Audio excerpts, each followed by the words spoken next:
નમસ્કાર વહાલા વિદ્યાર્થી મિત્રો. વિરાસત એટલે આપણને આપણા પૂર્વજો તરફથી મળેલી અમૂલ્ય ભેટ. આવી નિર્માણિત વિરાસતને ઉજાગર કરતો પાઠ ધોરણ 7ના સામાજિક વિજ્ઞાનમાં છે, જેનું નામ છે મધ્યયુગીન સ્થાપત્યો, શહેરો, વેપારી અને કારીગરો.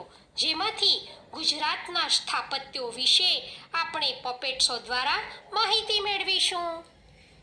સીતા, યાર બેસ ને, આપણે કઈ પ્રવાસની વાતો કરીએ. આ હમણે વેકેશન જ તો છે. હા, ચાલ એવું જ કરીએ. આપણે બે આપણી શાળામાંથી પ્રવાસે તો ગયા જ છીએ. ચાલ તો પછી આપણે બે વાતો કરીએ. હા, ચોક્કસ. એનાથી આપણને ગુજરાતના સ્થાપત્યો વિશે એટલે આપણી વિરાસત વિશે જાણવા મળશે. આ વર્ષે તું ક્યાં પ્રવાસે ગઈ હતી? આ વર્ષે હું પાટણ ગઈ હતી. ત્યાં શું જોયું? મને જણાવ ને. પાટણ જિલ્લાના પાટણ શહેરમાં અમે રાણીની વાવ જોઈ. તે ઐતિહાસિક વાવ છે. સોલંકી વંશનો રાજા ભીમદેવ પહેલાની રાણી ઉદયમતીએ આ વાવનું નિર્માણ કરાવ્યું છે. શિલ્પ સ્થાપત્યના અજોડ નમૂના સમાન તથા અજાયબી સમાન આ વાવ ગણાય છે. તે 7 માળની છે. રાણી ઉદયમતીએ રાજા ભીમદેવના મૃત્યુ પછી તેનું બાંધકામ કરાવ્યું હતું. યુનેસ્કોએ આ વાવને વર્લ્ડ હેરિટેજ સાઇટનો દરજ્જો આપ્યો છે. તમારે તેને જોવી હોય તો 100 રૂપિયાની ચલણી નોટ પાછળ છપાયેલ છે. તેનો ફોટો છપાયેલ છે. તેને જોઈને ઓળખી લેજો હો.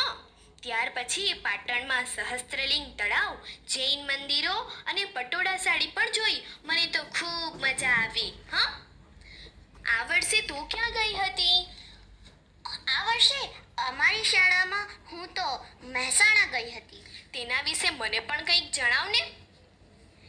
ગુજરાતના મહેસાણા જિલ્લામાં મોઢેરા ખાતે આવેલ સૂર્ય મંદિર સોલંકી યુગના રાજવી ભીમદેવ પ્રથમના શાસનકાળમાં બંધાયેલું હતું.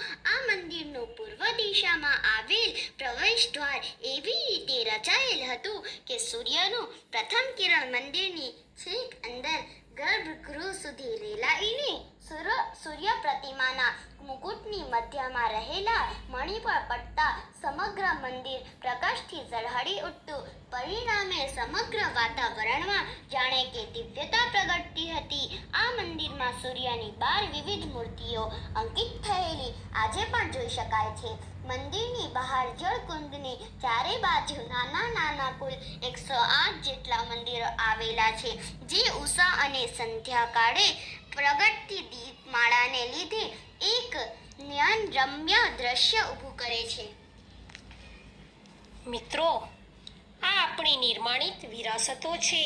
તેની ગરિમા જાળવીએ અને તેનું જતન કરીએ. જય હિન્દ, જય ભારત.